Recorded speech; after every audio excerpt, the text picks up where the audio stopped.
Aucune forme, aucune ombre. Le corps tout entier transparent et vide. Oubliez ce qui vous entoure. Soyez naturel. Pareil au carillon de pierre suspendu à la montagne de l'ouest. Rugissement des tigres. Cris stridents des singes. Clairefontaine, au calme. Fleuve turbulent, océan houleux. C'est avec tout votre être que vous enrichissez votre vie.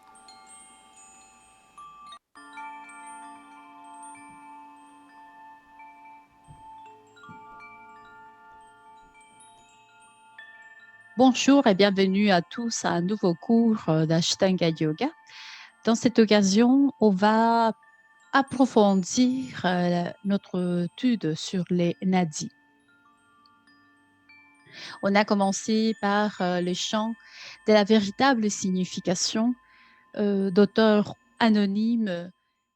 Ce chant a été canalisé par un moine taoïste, sûrement. Qu'est-ce que ce chant nous dit?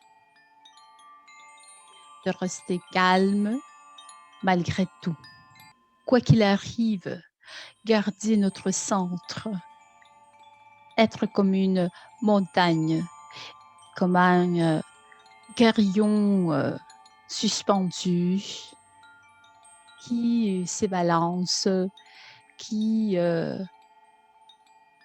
suit le flux naturel de la vie.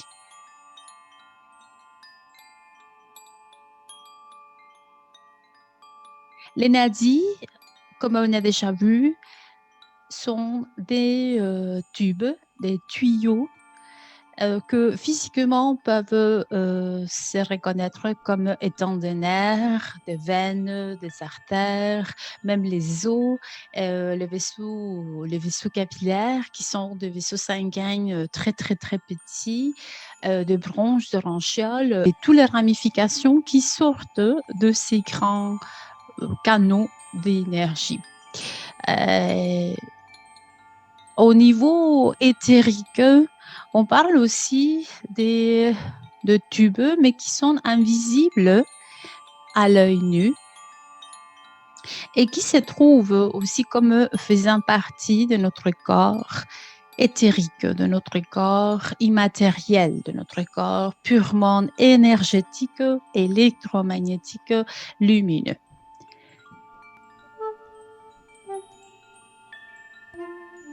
Là, je vous présente certains exercices de yoga de yoga Qigong, des Qigong, disons, de yoga chinois, des exercices qui ont dans les fonds, tous les exercices de Qigong sont faits, sont conçus pour débloquer, pour nettoyer justement ces nadis.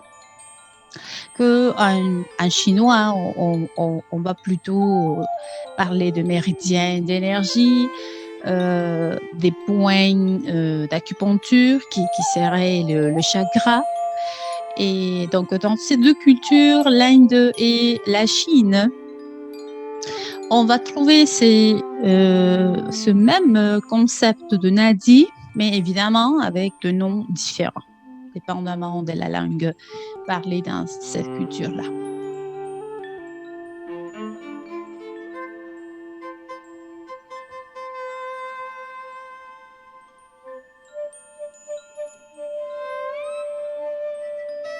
L'objectif, évidemment, c'est de connecter son énergie physique en tant qu'être humain avec l'énergie du ciel et avec l'énergie de la terre. C'est pourquoi toujours on se considère comme le grand canal qui contient le reste de Nadi. Chacun de nos exercices de Qigong, vous savez, cette intention de visualiser tous les chakras et tous les nadis en même temps, de regarder son corps comme un instrument des communications entre les hauts et le bas. Comme vous pouvez ici apprécier à gauche, nous avons ces centres énergétiques qu'on appelle chakras, et dont il y a les dantians inférieurs, les dantians médians et les dantians supérieurs qui seront comme de grands océans d'énergie au-delà des chakras. Et bon, ces chakras vont aussi correspondre à des chakras du grand soleil et de la mère Terre.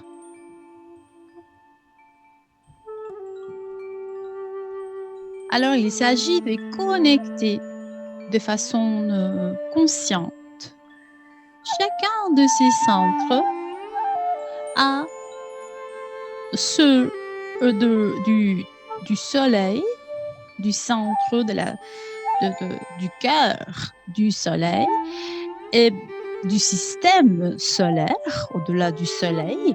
En fait, c'est vraiment, on parle des étoiles, par exemple de l'âme d'une étoile, de la voie intergalactique et la conscience christique dont on a parlé dans d'autres vidéos. Surtout pour ceux qui étudient les courants miracles, cette conscience christique qui n'a rien à voir avec le concept de Christ de la religion, mais plutôt avec vraiment une matière cristalline, une matière minérale. Alors, l'idée, c'est de réaliser les exercices de yoga taoïste dans ce sens et conscient de pouvoir connecter son âme à l'âme de l'univers entier. Mais évidemment, on commence par connecter vers le haut et par descendre cette énergie vers le bas et se sentir vraiment comme une continuité du tout et la grande entièreté. C'est important de se visualiser comme une partie de la grande énergie et d'être toujours concentré au niveau du chakra Ajna Chakra entre les sourcils et derrière les yeux. Donc, de connecter la partie du putamen du cerveau à cette conscience universelle, afin vraiment de pouvoir capter par la respiration l'énergie en provenance de la Terre et celle qui provient de l'univers, ou dans ce cas de notre système solaire, de notre centre du système solaire, qui est le Soleil. Mais c'est fondamental que vous vous souveniez que la capture de l'énergie se réalise surtout grâce au pouvoir du mental par le biais du pranayama. De telle sorte qu'on va capter l'énergie du ciel et l'énergie de la terre en se sentant toujours comme l'axe central de cette communication entre ces deux grands organismes que sont le ciel et la terre.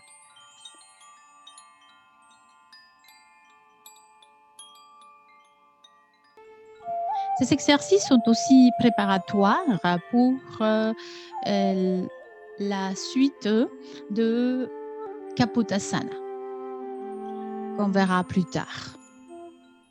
Donc, vous travaillez l'aspect surtout yang de l'énergie, yin aussi, parce que quand on parle d'accumuler cette énergie dans notre dentienne inférieure, surtout dans les dentières inférieures, mais finalement l'énergie va couler partout d'une manière naturelle.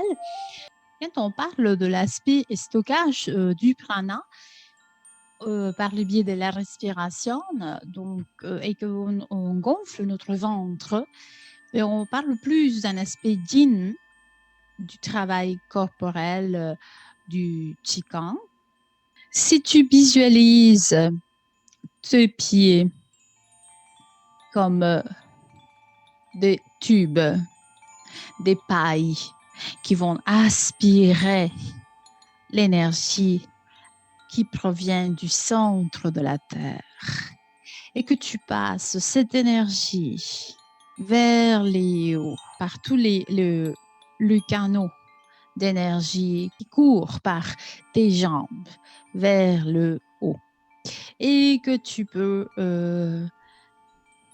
transmettre, d'abord stocker cette énergie au niveau de ton dentier inférieur et puis la transmettre par la colonne vertébrale vers les hauts, vers ta tête. Et puis là, il intègre une partie de cette énergie au niveau de la base du cou et au niveau des vertèbres dorsales. Et là, tu vas nourrir aussi tes bras et connecter cette énergie vers le ciel, puis attraper l'énergie du ciel et la descendre vers le bas. Mais si tu es capable de manipuler consciemment le passage de cette énergie partout dans ton corps, l'exercice va prendre une autre dimension, une dimension plus profonde, plus efficace, et tu ressentiras à tous les niveaux.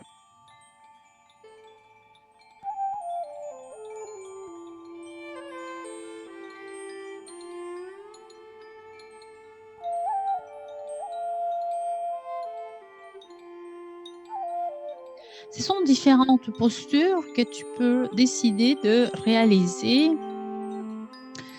et sur une série de répétitions en multiple 3 que tu pourrais décider de réaliser une posture ou 2 ou 3 et pour pendant 15 minutes chacune. Oui, c'est à toi de décider. Ici, c'est important de se souvenir comment se tenir debout en position de zinzon, l'arbre. Et il faut maintenir la poitrine un peu rentrée, défaire la cambrure de rein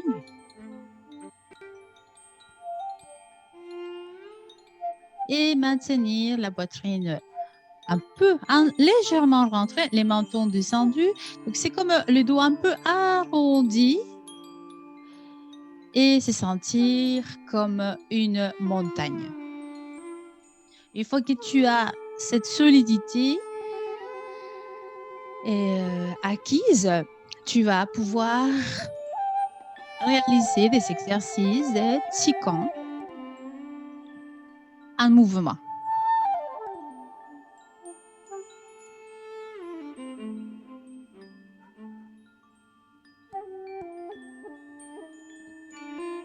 Respiration. La respiration, il faut la maintenir fluide, constante.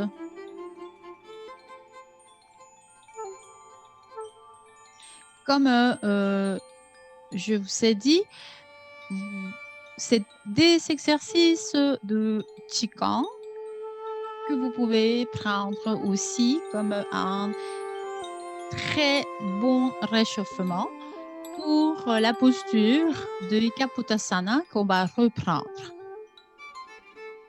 plus tard.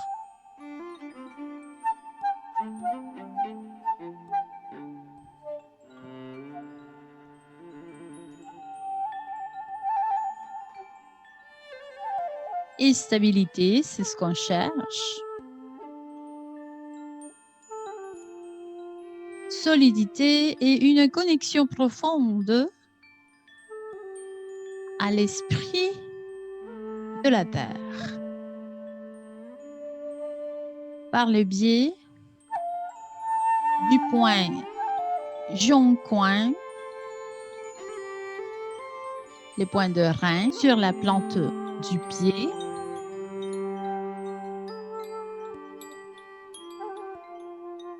Et change de synergie pour nettoyer tous les canaux énergétiques.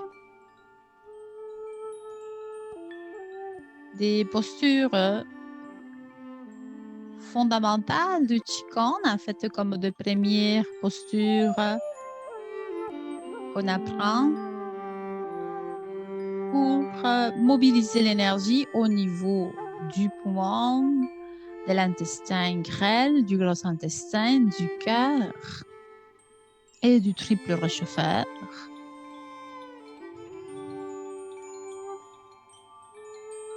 Et pour amener cette énergie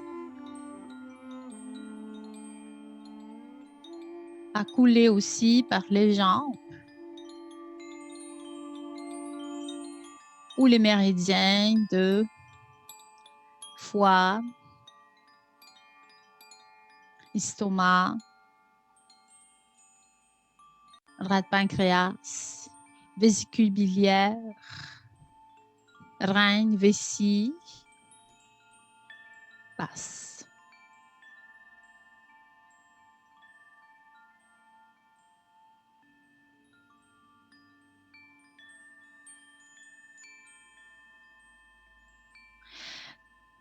Si on parle de nadi, on parle donc de tube, on parle de tuyaux, on parle de tubules, s'il s'agit de canaux plus petits, même invisibles, mais tout se réalise vraiment par des structures tubulaires qui permettent, c'est comme des flûtes, non? Qui sont comme des, à l'image des flûtes. Et si on parle de flûte, on parle de son. L'air peut passer, l'eau peut passer, le sang, les fluides sexuels, la transpiration, l'urine. Donc, tous ces tubes sont indispensables au bon fonctionnement du corps, de l'organisme entier, autant dans les plans psychiques que physiques. Si on parle donc de flûte, on parle de son. On est producteur de son aussi. Nous ne les reconnaissons pas par le biais conventionnel, c'est-à-dire notre conscience normale, entre guillemets, n'est pas capable de capter ces subtilités de la conscience véritable, de la supraconscience, mais si on devient de plus en plus sensible, j'espère que tout le monde pourra un jour écouter comme moi les sons que chaque personne produit. Il y a une énergie particulière qui peut être perçue par les chamans, par les gens qui sont hyper sensibles. chaque personne, dans chaque phase de sa vie, même dans chaque moment de la journée, est en train de produire un son particulier.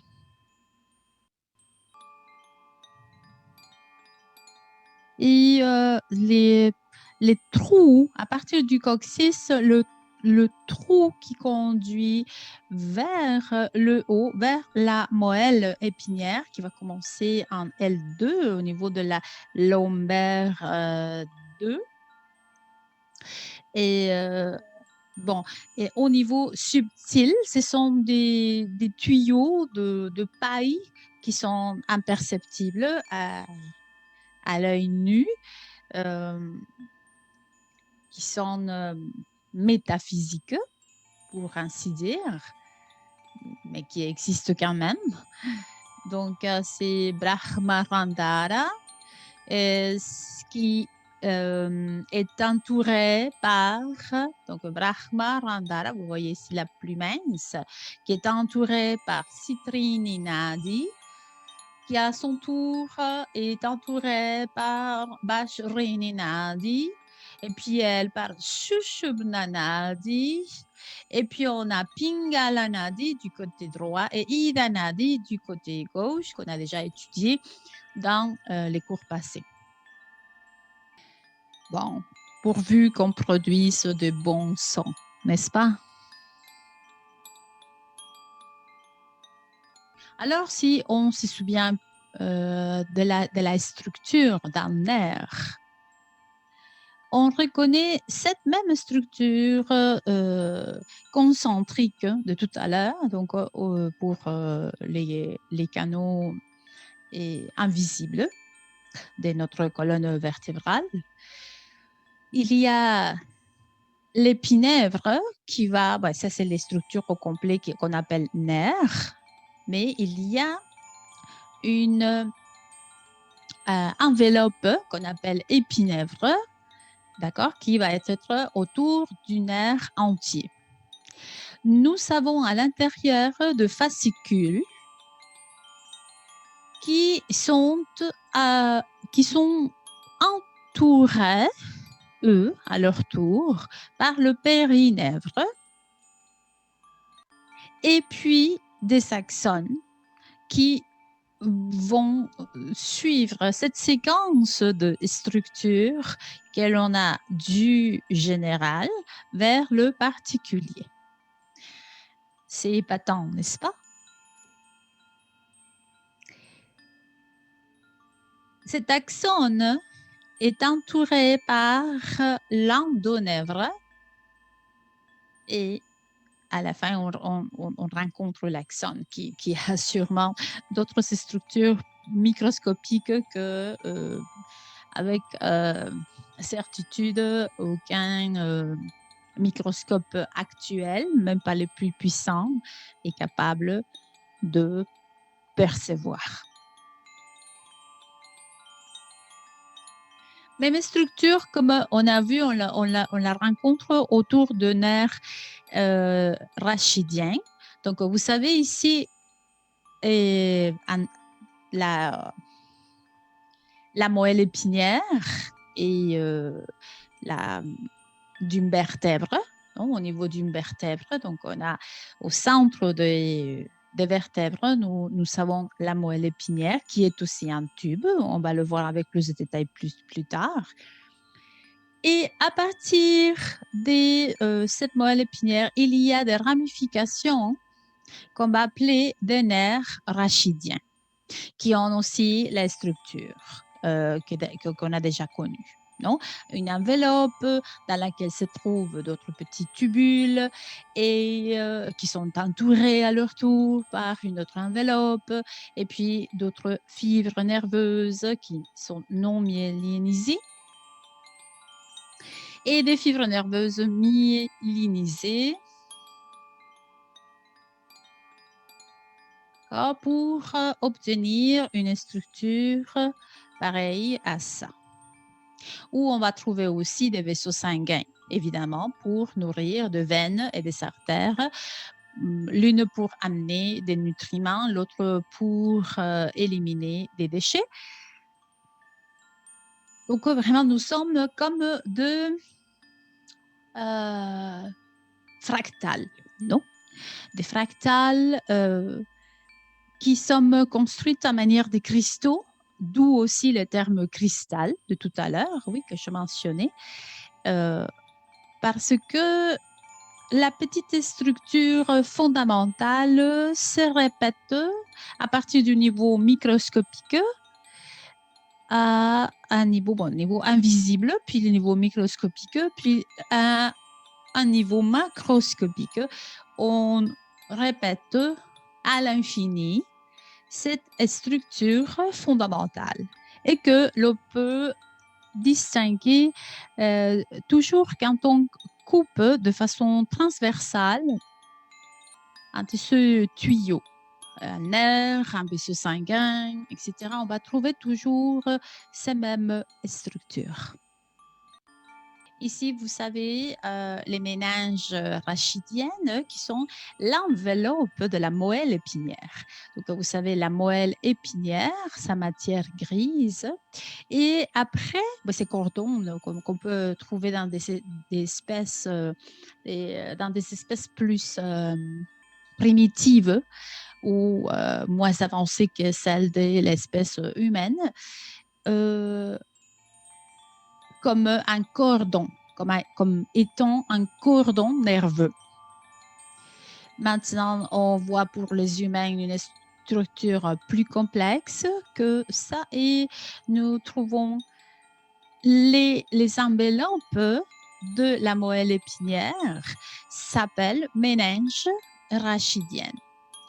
Et vous savez, les nerfs rachidiens qui sortent sont des innervations, non, des ramifications de la moelle épinière. Et nous trouvons la pimère interne, puis nous trouvons l'arachnoïde médiane qui va envelopper la pimère. Et nous avons la dure-mère, c'est la couche externe qui va protéger l'arachnoïde médian. Et nous avons aussi à l'intérieur de cet arachnoïde les ligaments dentelés. Nous avons aussi l'espace sous-arachnoïdien à l'intérieur et l'espace sous-dural à l'intérieur de la dure-mère. Vous voyez, mais c'est exactement comme la même construction. Une couche générale qui protège deux autres couches à l'intérieur dans une structure concentrique. Même chose quand on parle de l'os. Okay? Vous avez le périoste qui est la couche externe. Et vous savez, toutes les structures qui protègent la moelle osseuse. On a la moelle osseuse avec des artères nourricières, avec des vaisseaux sanguins aussi à l'extérieur et à l'intérieur, des canaux, le canal central de Haver, qu'on nomme comme ça, mais qui sont aussi des tuyaux, vous voyez?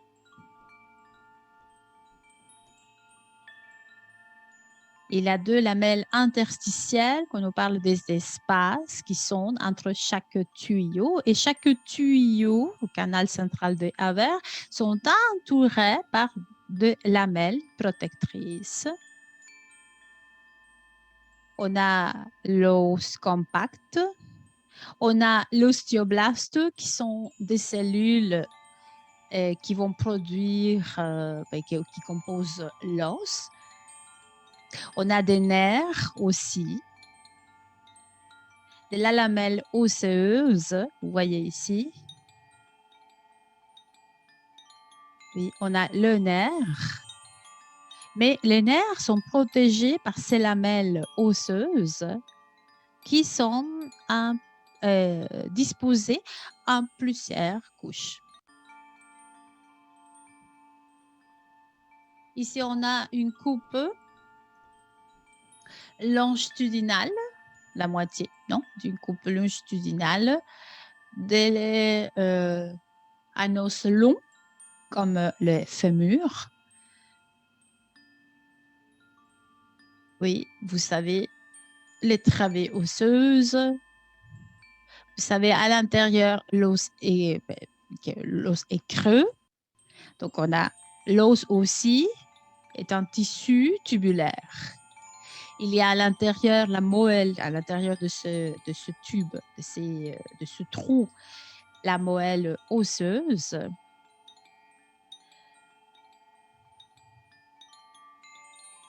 Entourée par l'os, ce qu'on appelle ici comme le périoste, constitué par tout ça, tous les ostéoblastes, l'os compact et tout ce que nous trouvons ici, à côté gauche de l'image. Et la paroi qui entoure l'os qu'on avait ici vu comme le périoste et finalement le cartilage sur la face articulaire. Et dans la dernière image de cette diapositive, vous trouvez la comparaison entre l'os normal et l'ostéoporose, par exemple, un os qui est malade. Donc, on a un tissu beaucoup plus abondant du côté gauche de l'os, ce qui est l'os normal. Et du côté de l'os malade, on trouve que ce tissu a été comme mangé, pour ainsi dire. Et on a beaucoup plus d'espace. Le tissu est poreux. C'est pourquoi les os se voient fragilisés. Avec les exercices de Qigong, on peut mentalement rentrer dans ces espaces tubulaires et nourrir ou produire. On peut ordonner au système de produire plus de cellules osseuses, ce qui va nous donner une meilleure qualité de notre moelle osseuse. Donc on peut modifier notre matière si l'on arrête de douter que tout cela est possible. Et bien sûr qu'on ne pourra pas comme devenir immortel, mais on peut retarder le vieillissement. On peut être en meilleures conditions que la normale.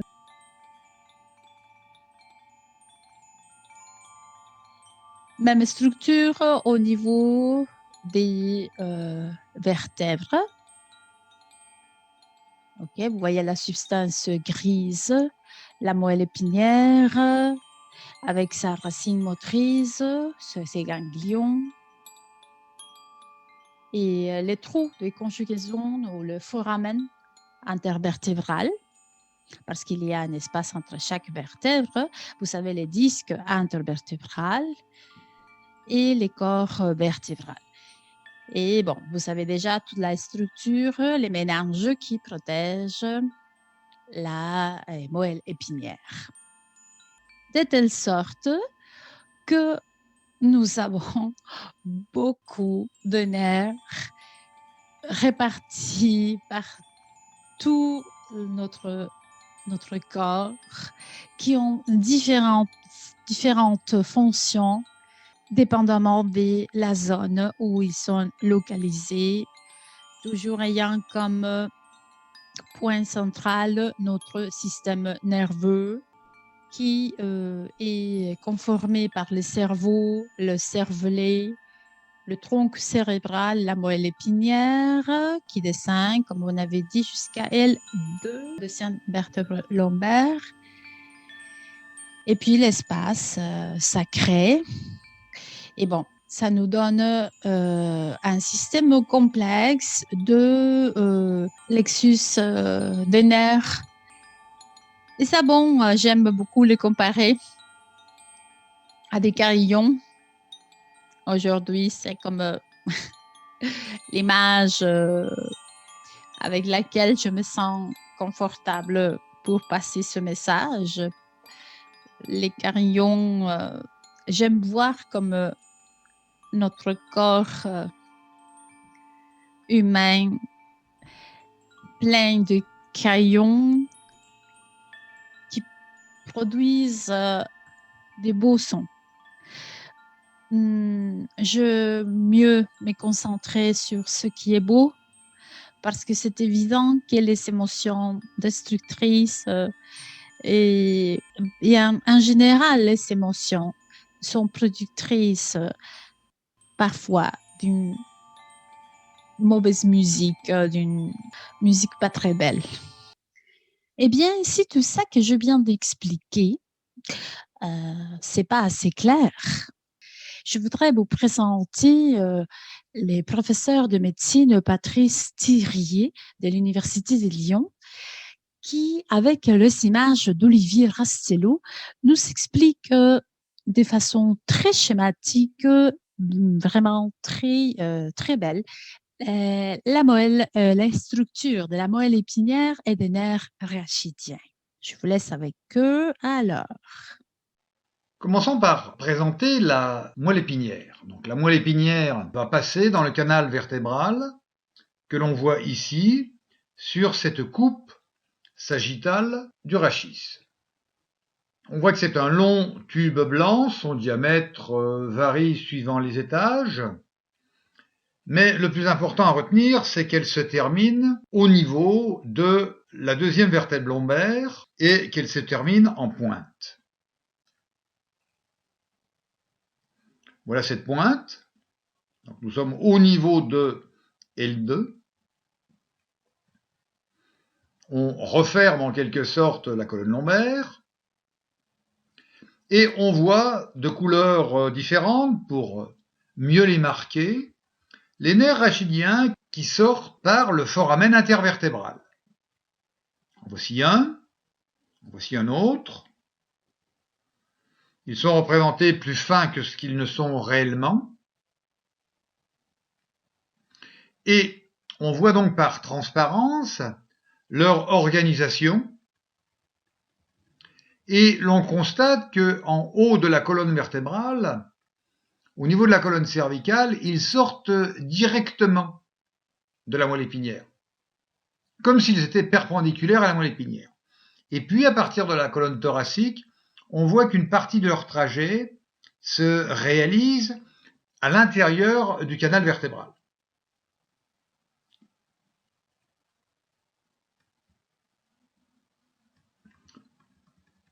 Réalisons un zoom sur la partie inférieure de la colonne vertébrale et l'on voit que ces nerfs, dont le trajet se situe à l'intérieur du canal vertébral, voici un autre exemple en rouge, un autre ici, et on s'aperçoit que à partir de L2, les nerfs, un peu comme les crins d'une queue de cheval, vont donc poursuivre leur trajet dans le canal vertébral et dans le canal sacré pour sortir par des foramen sacrés qui ont été présentés lors de l'étude de l'ostéologie du sacrum.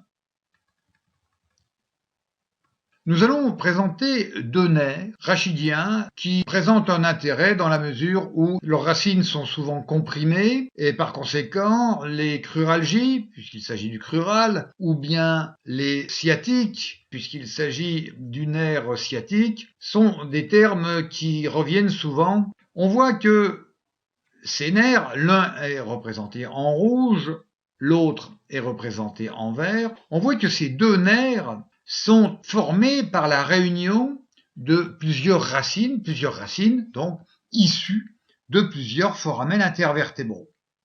On voit d'ailleurs, dans le cas du nerf sciatique, que ces racines peuvent être issues de foramen sacrés. Cette vue latérale ou externe va nous montrer que le nerf sciatique envers innerve la fesse et la partie postérieure de la cuisse, tandis que le trajet en rouge du nerf fémoral, que l'on appelait d'ailleurs autrefois le nerf crural, eh bien, va se situer dans la partie antérieure de la cuisse. Nous verrons comment ils poursuivent leur trajet. Voici une vue postérieure de ces deux nerfs, et on voit en particulier le nerf sciatique, et l'on imagine que ces racines vont venir innerver toute une partie de la fesse, sachant que la partie haute de la fesse reçoit une innervation assez réduite. C'est d'ailleurs la raison pour laquelle les piqûres se font dans cette partie de la fesse, dans le cadran postéro-supérieur de la fesse, alors qu'au contraire, les autres parties sont très richement innervées.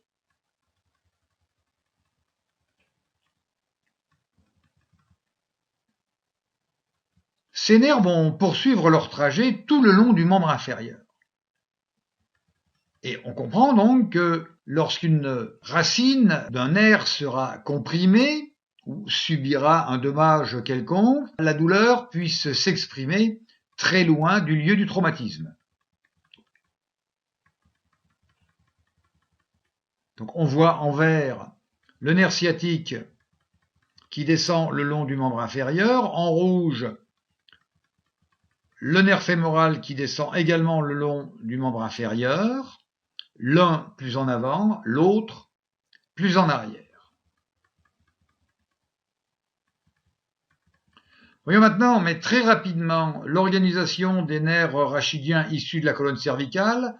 On a là une représentation très schématique, très simplifiée de ces nerfs rachidiens. On voit que eux aussi sont formés par la réunion de plusieurs racines.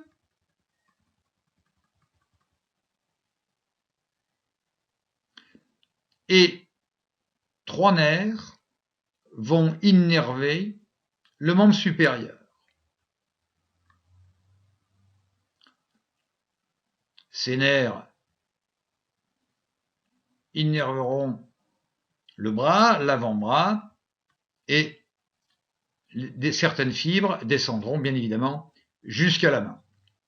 Au niveau du thorax, on voit que les nerfs sortent de la colonne thoracique et se dirigent dans un plan presque horizontal, et on imagine bien que chaque nerf va innerver une tranche de thorax. Encore une fois, c'est une représentation très simplifiée de cette organisation.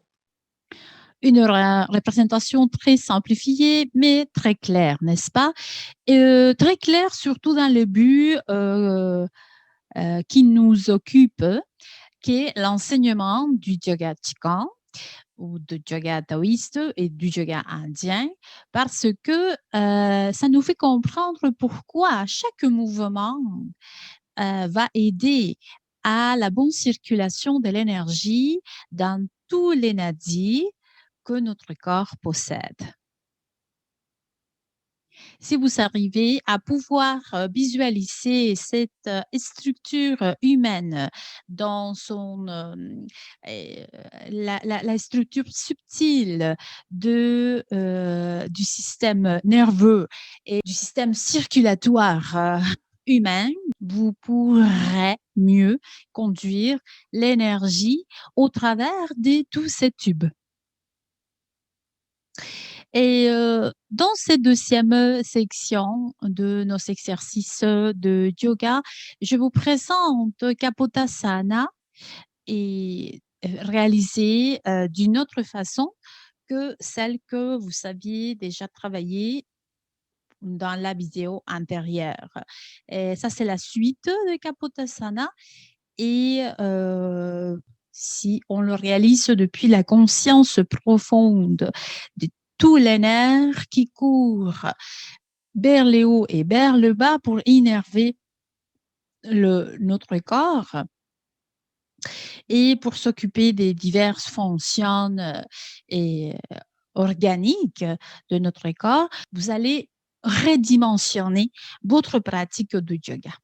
Et je vous assure que ce que vous allez sentir à tous les niveaux, corporel, énergétique et spirituel, ça sera vraiment magnifique. Pour la suite de Kapotasana, je suis en train d'utiliser une roue de yoga qui va nous permettre de nous exiger beaucoup plus.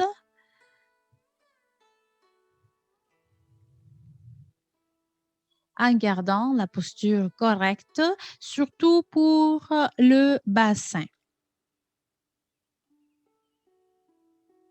Rappelons que Virasana, c'est quand on est assis, par exemple, quand on a la région du bassin plus proche des talons. Dans Kapotasana, cette région est bombée. La région du plexus lombaire est beaucoup plus projetée vers l'avant. Donc, on pratique ça plusieurs minutes. Après la première phase des exercices des Qigong, puis à un moment donné, si vous voulez reposer un peu, vous reviendrez et vous allez vous placer en Balasana, posture d'enfant. Là, quand on écarte les genoux et qu'on peut joindre les talons, et avec les genoux très, très séparés, vous pouvez réaliser Virasana.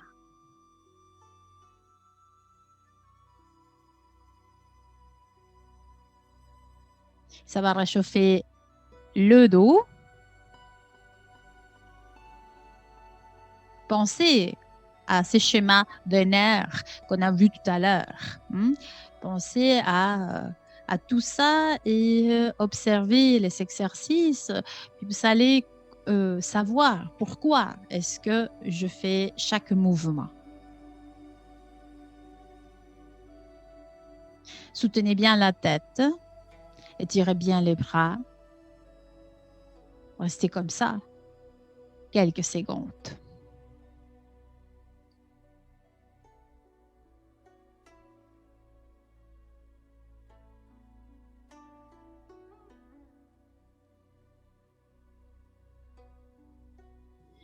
Et observez la parabole décrite par le corps.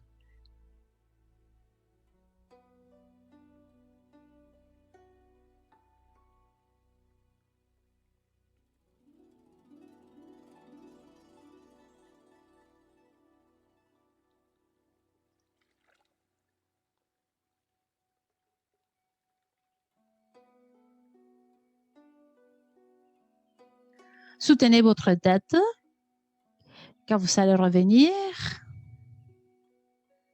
Là, par exemple, la roue, on la place contre le plexus lombaire, de manière à soutenir le ventre. Si vous n'avez pas une roue, vous pouvez le faire avec des blocs de yoga. L'important, c'est d'avoir un support pour le bassin. Comme ça, vous serez sûr de bomber votre plexus lombaire. Observez l'espace entre notre plexus solaire et la roue. C'est vraiment dans ces cas, le support va pour la région lombaire et la région du plexus solaire reste sans appui.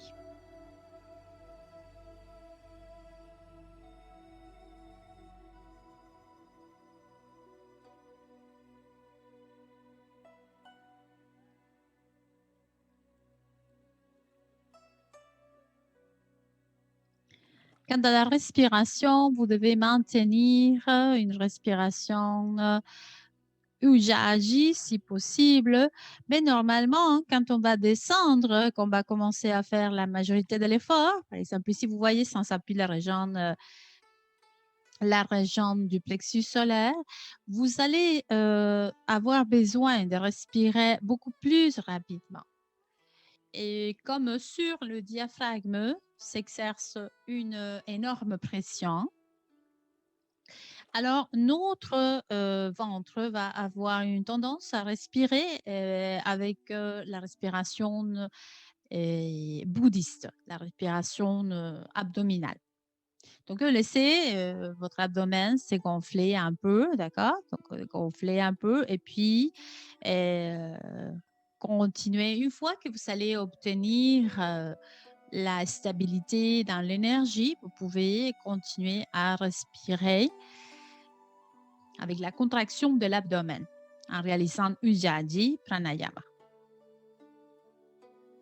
Donc, c'est là qu'on va parfois à Bhastrika Pranayama ou à Kapalabhati, dépendamment, d'accord, de ce qu'on a besoin.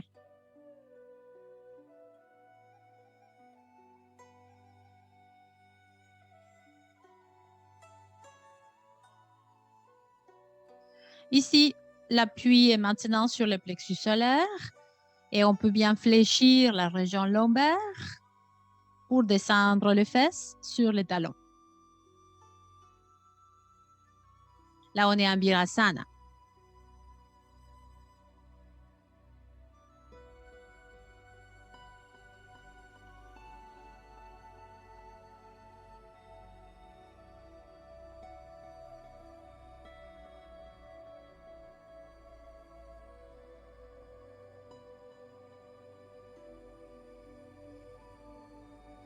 Massez vos bras. Réchauffez bien l'articulation de l'épaule. Et là, regardez comment est-ce qu'on va bomber le ventre aussi. Donc, en fait, on réalise la parabole. On va essayer de se séparer du support de notre dos. Dans ce cas, on repose un peu, la tête revient. On peut prendre des courroies de yoga.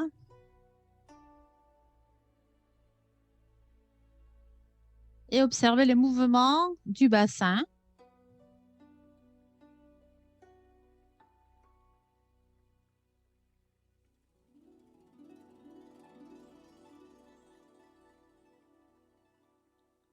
On se sépare de l'appui.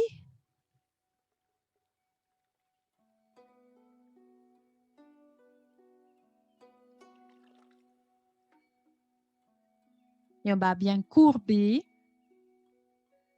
On va bien courber le corps. On se sépare de l'appui.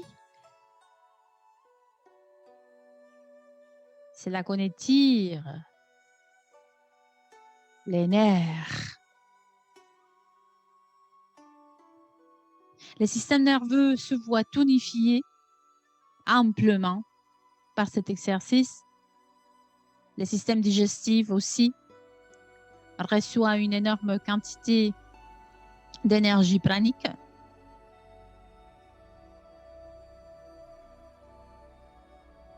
Les tissus de notre appareil reproducteur s'étirent aussi énormément.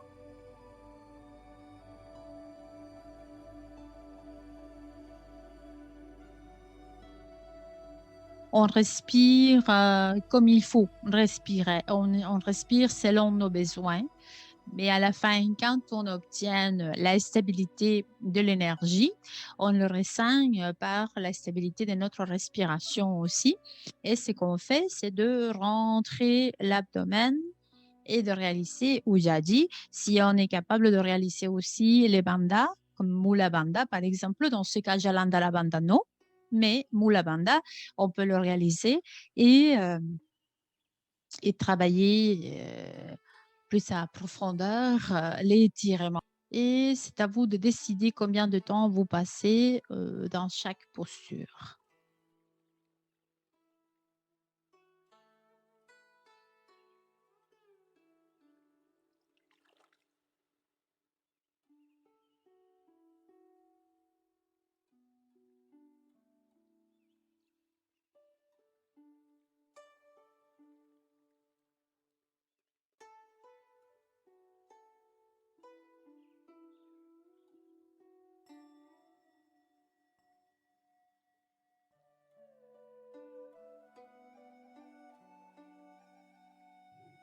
Vous pouvez lâcher un peu les sangles de yoga.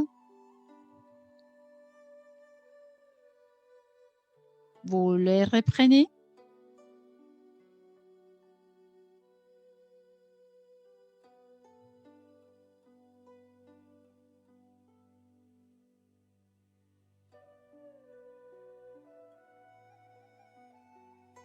Ça, vous travaillez encore la région du bassin.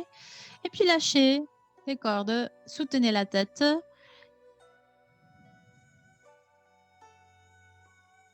Et massez votre région cervicale et première vertèbre dorsale.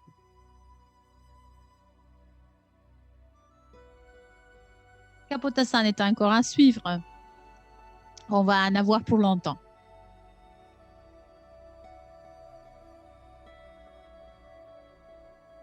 Comme vous pouvez déjà comprendre, tous ces exercices corporels se réalisent dans le but de nettoyer à profondeur notre organisme, de le tonifier, de travailler au niveau de tous les nadis, du plus petit au plus grand et vice-versa. Tout ce que on réalise se fait dans cet objectif de purification, de reconnexion de l'énergie à l'énergie du cœur central, du système solaire et au-delà si possible, parce que c'est un travail mental, et aussi au cœur de notre Terre, qui est notre vaisseau spatial, notre transport dans cet univers énorme.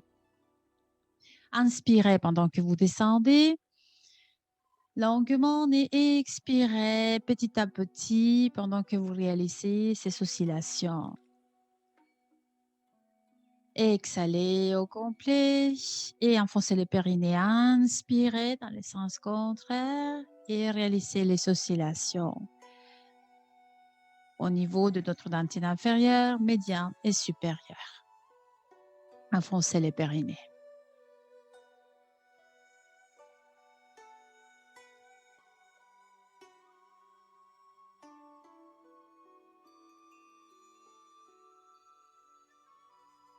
Maintenez la respiration constante. Parfois, vous allez exhaler par le nez, parfois vous exhalez par la bouche, selon les consignes de notre cours de pranayama.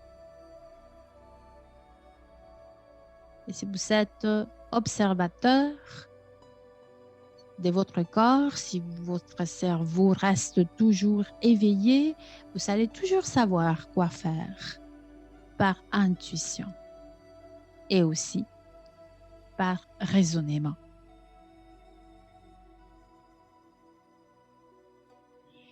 Bon, on arrive à la fin de notre cours théorico-pratique d'aujourd'hui.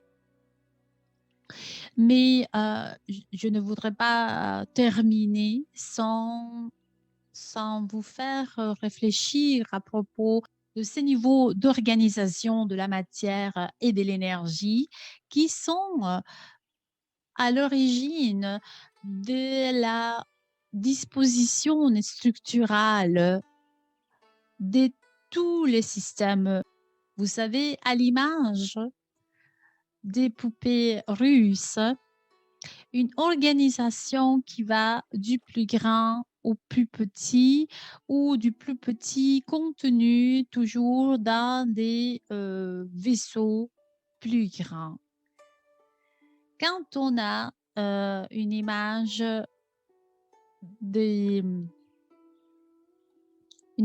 transversale de ces poupées, l'une dans l'autre successivement, nous trouvons la même structure de cercles concentriques qu'on observe sur l'image bleue.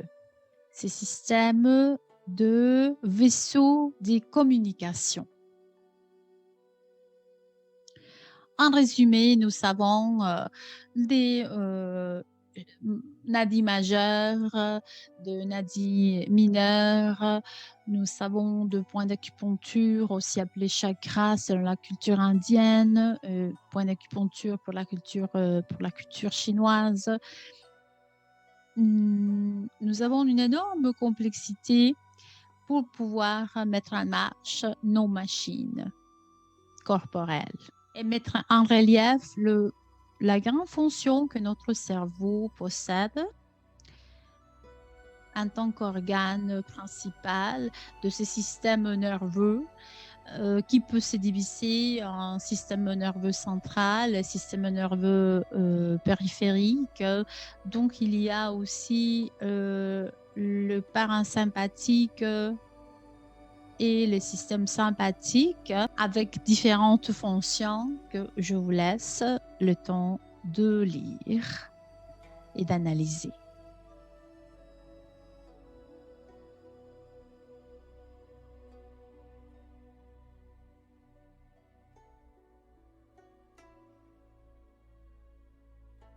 Comme vous pouvez voir, chaque fonction, la moindre variation dans le fonctionnement du corps dépend d'une structure nerveuse, dépend d'une information transmise par ces nerfs.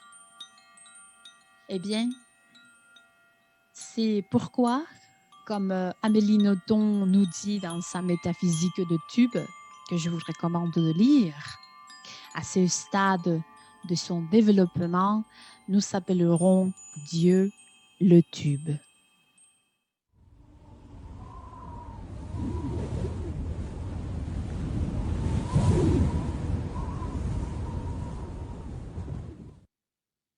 Jusqu'ici, mes chers élèves, le cours d'aujourd'hui, je vous souhaite une bonne journée et à la prochaine. Namasté.